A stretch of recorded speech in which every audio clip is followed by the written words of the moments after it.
culto de missões de hoje. Verdade, gente. Capitão América, tá? Antes de qualquer coisa, eu só posso dizer que Deus é maravilhoso por nossas vidas, né? Porque um derramar desse não é em qualquer lugar que a gente encontra. Uma alegria tão pura dessa aqui, que o Senhor proporciona em nossas vidas, não é em qualquer lugar que a gente encontra, né? E depois do testemunho do Nego, eu fiquei pensando, né? Tem uma frase que eu gosto muito, todo mundo sabe que eu sou muito fissurado em quadrinhos, em esse negócio de super-heróis, mas tem uma história e tem um personagem, tem uma frase que é muito clássica que eu sempre guardo pra mim, que é: grandes poderes trazem grandes responsabilidades. E aí, até estava conversando com o Anderson lá no fundo, eu falei assim: Nego, você viu a responsabilidade que o Senhor colocou sobre a tua mão naquele momento, né? E sobre a responsabilidade que o Senhor coloca nas nossas mãos. Aí eu queria perguntar, Cida, eu estou repreendendo qualquer coisa que eu vou dizer agora, em nome de Jesus. Mas imagina se, por um acaso, hoje você descobrisse que uma das meninas tivesse um problema raro de coração. E o médico falasse que só através de transplante elas iam continuar vivendo. E aí você descobrisse que só você poderia doar esse coração para elas. Você doaria? Você doaria sua vida? Entregaria sua vida para que elas pudessem viver? E a senhora, mãe? Se eu ou a Patrícia tivesse algum problema e que, por um acaso, a gente não tivesse precisando de um fígado, e teria que ser um fígado inteiro, e só o da senhora seria compatível com o nosso sangue, a senhora doaria a vida da senhora? A senhora morreria para que nós pudéssemos viver? Isso acho que se eu perguntar para qualquer uma mãe hoje, eu não vou perguntar nem para a Dani ali, porque não vou nem perguntar. Mas se a gente perguntar para qualquer uma mãe, eu tenho certeza que ela faria isso. E se a gente for ver na história, o Senhor fez isso por cada um de nós. Glória a Deus. E sabe, nós temos a responsabilidade de salvar vidas. Nós temos essa responsabilidade. Só que nós não precisamos de doar nada e não precisamos de morrer fisicamente para que essas pessoas possam viver. A gente tem uma coisa muito mais simples que a gente pode doar para essas pessoas, para que elas possam continuar vivendo. Na realidade, não que elas possam continuar vivendo, mas para que elas possam começar a viver. Que é a palavra do Senhor, que é o amor do Senhor, que é aquilo que o Senhor entregou para cada um de nós, que é a salvação. E Ele só pede que nós façamos a mesma coisa. E foi o que o Anderson, que o Nego acabou fazendo para aquela pessoa naquele momento. Que provavelmente estaria no momento que acabaria tudo ali para ele. E o Senhor moveu ele para que ele levasse uma palavra e salvasse aquela família. Não sei o que estava acontecendo, mas para salvar aquela família. E às vezes nós passamos, como a Dani falou, nós passamos algumas situações em nossas vidas que no momento a gente não consegue entender porque aquilo tudo está acontecendo. E aí, depois de passado tudo aquilo, em que o barco parou de se mexer e o Senhor mandou que acalmasse as tempestades, os ventos cessassem, a gente começa a viver a calmaria em nossas vidas. Aí começam a acontecer coisas ao nosso redor, que nós já passamos por aquilo e nós podemos fazer por aquelas pessoas, para que elas não passem por aquilo.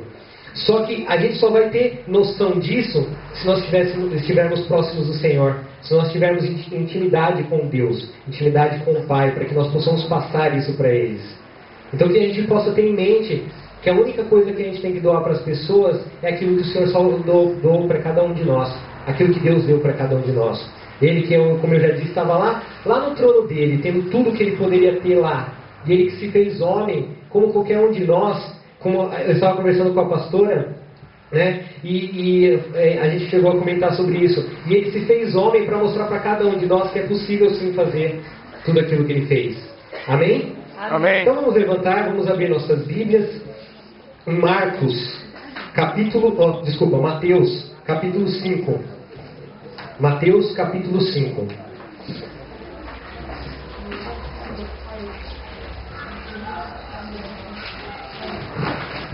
Mateus, capítulo 5.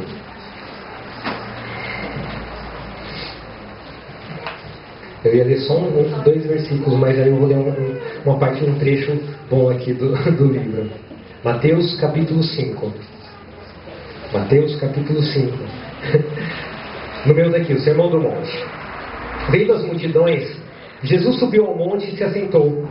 Seus discípulos aproximaram-se dele, e ele começou a ensiná-los, dizendo: Bem-aventurados os pobres em espírito, pois deles é o reino dos céus.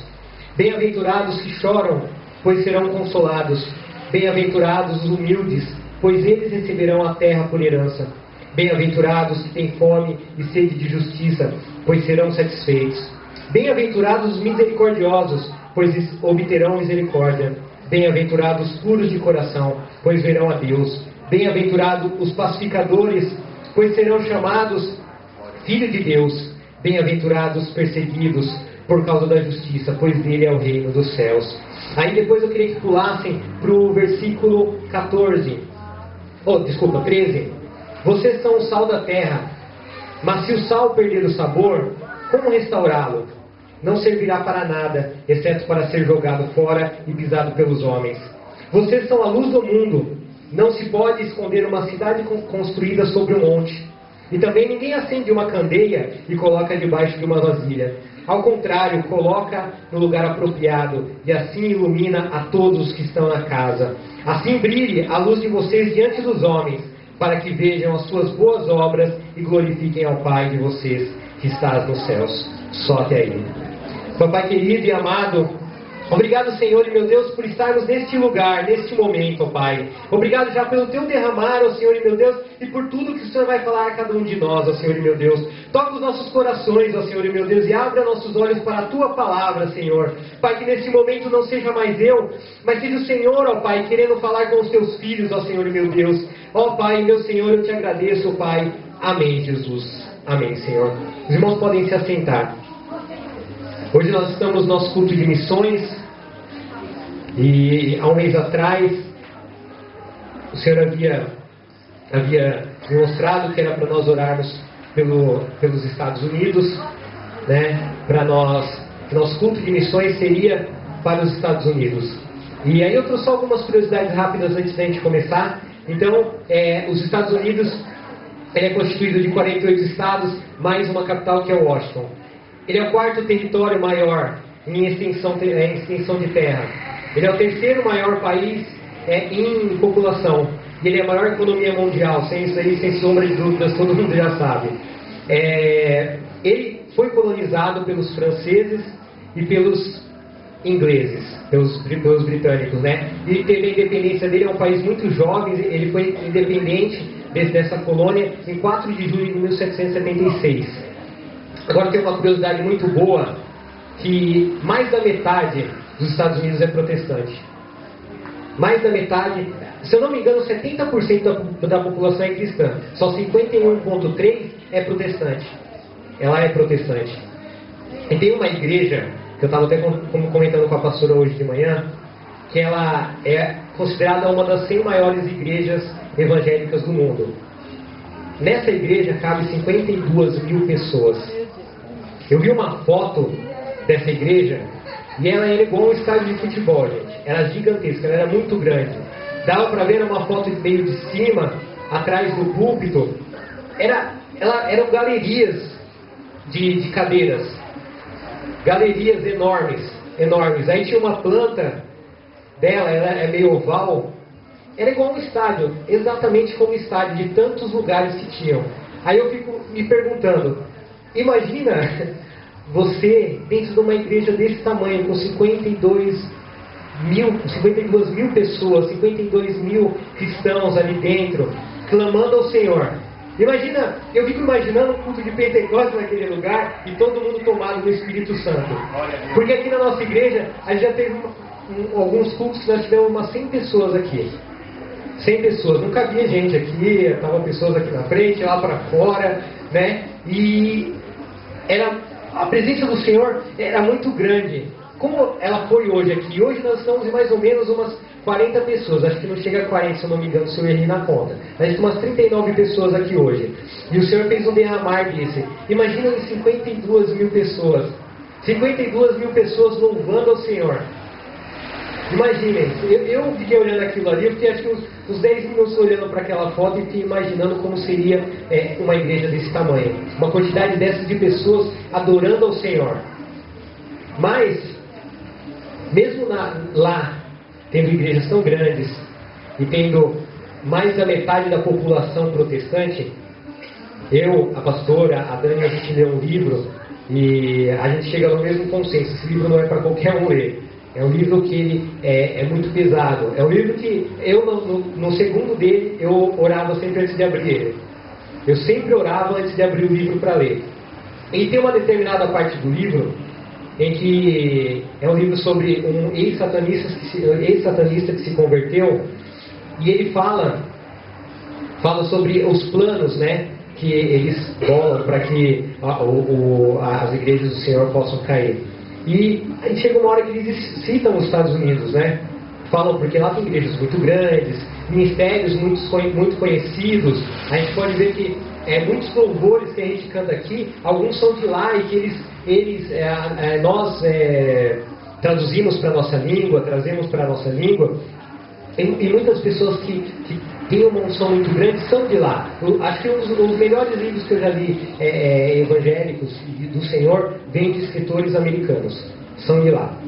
Só que eles dizem uma coisa, que a igreja nos Estados Unidos está morta. Que elas são grandes, que ela tem muita gente, só que são igrejas mortas e que eles não se preocupam muito com aquelas igrejas. E eles trabalham muito dentro das igrejas.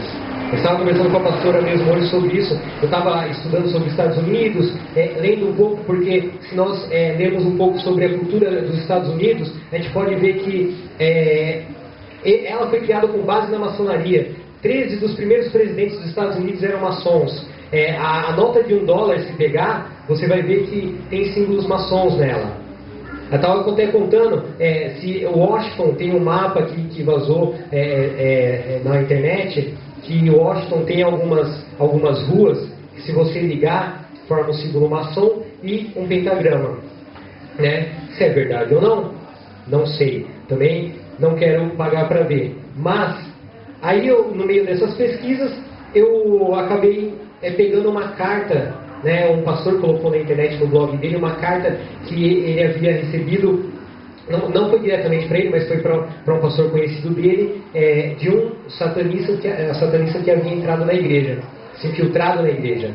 E coube muito bem para o culto de missões, porque nós falamos sobre missões, sobre mandar pessoas ao mundo, né, para evangelizar, para levar a palavra de Deus, para disseminar a palavra do Senhor, né, a toda criatura.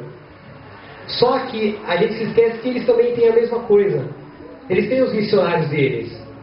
E eles se infiltram sim dentro da igreja. Eles vêm para dentro da igreja e fazem um trabalho dele muito bem feito. Muito bem feito. Porque quem lê o livro, aquele livro de Daniel, Eduardo Daniel Mastral, Mastral, né? Mastral. E quem leu aquele livro, ele conta bastante sobre como ele entrou na igreja, o que ele fez dentro da igreja, né? E eu vi essa carta, e engraçado que essa carta que eu peguei para ler, era basicamente o que eu já havia lido no livro. Ele falava da forma como ele entrou, que ele veio como qualquer pessoa desvirtuada de outra igreja, que havia saído da igreja, desviado, e que havia voltado para a igreja. E dentro da igreja ele tinha conseguido um cargo de liderança, e ele falava isso para o pastor. Falava para o pastor da forma como ele tinha entrado, havia ganho a confiança de todo mundo, e que ele estava dentro da igreja. E aí ele fez uma pergunta, ele falou assim: vocês falam bastante de guerra espiritual, mas vocês não sabem o que é guerra espiritual. Vocês falam de levar pessoas aí ao mundo para pregar o evangelho, nós também fazemos a mesma coisa, só que nós fazemos muito bem. Porque ele estava falando dele, ele falou: eu tenho curso de detetive e eu tenho porte de arma. Todas as salas da igreja foram grampeadas.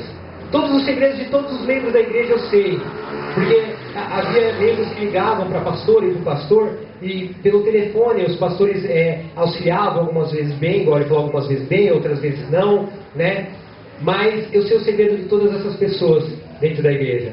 Eu sei o segredo de todos vocês. E eu entrei, me infiltrei dentro da igreja e fiz o que eu queria fazer. No fim de tudo ele falava assim: o nosso propósito antigamente era só destruir a igreja. Hoje, a gente, além de destruir essa igreja, a gente quer fazer com que os líderes, com que os pastores, eles sintam na pele a imprudência deles, de deixar uma pessoa entrar, de deixar uma pessoa conduzir pessoas serem lideradas por um satanista. E dentro do livro, a gente lê, acho que a Dani, não sei se ela já chegou nessa parte, mas tem uma parte que ele fala que eles estavam dentro da igreja, e que dentro da igreja O Daniel ele via